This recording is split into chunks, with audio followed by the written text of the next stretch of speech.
आपने अपने जीवन में कभी ना कभी तो सोचा ही होगा कि धर्म क्या है और धर्म का अर्थ क्या होता है और धर्म को कैसे परिभाषित किया जा सकता है।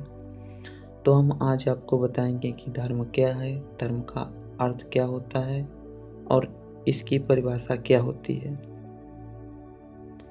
धर्म शब्द आपके लिए कोई नया शब्द नहीं है। आपने धर्म शब्द कभी ना कभी तो सुना ही होगा। यहाँ पर सबसे पहले हम जानेंगे कि धर्म का अर्थ क्या होता है। धर्म शब्द हम सबके लिए एक ऐसा परिचित शब्द है जिसका हम अपने दैनिक जीवन में प्रायः प्रयोग करते हैं। इसलिए सामान्य व्यक्ति धर्म शब्द के अर्थ के विषय में कोई विशेष कठिनाई अनुभव नहीं करता है। यदि उससे पूछा जाए कि धर्म क्या है, तो उसके मन में हिंदू, मुस्लिम, बौद्ध, ईसाई आदि धर्मों के विचार आते हैं और वह हमारा ध्यान इन्हीं धर्मों की ओर आकृष्ट करेगा और बताएगा कि मंदिर, मस्जिद या गिरजाघर आदि स्थानों में जाकर विशेष प्रकार से प्रार्थना या पूजा करना ही धर्म है।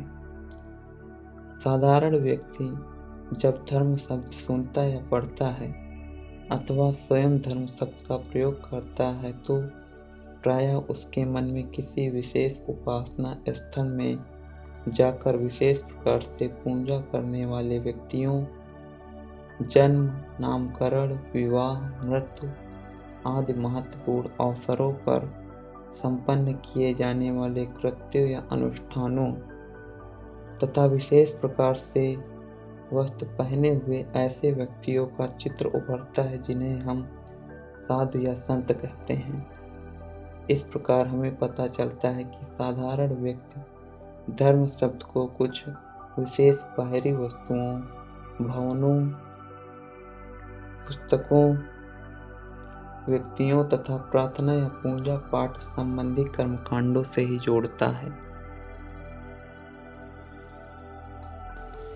अब हम जानेंगे कि दार्शनिक दृष्टि से धर्म का अर्थ क्या होता है। धर्म शब्द प्रचलित सामान्य अर्थ दार्शनिक दृष्टि से बहुत संतोषप्रद नहीं है।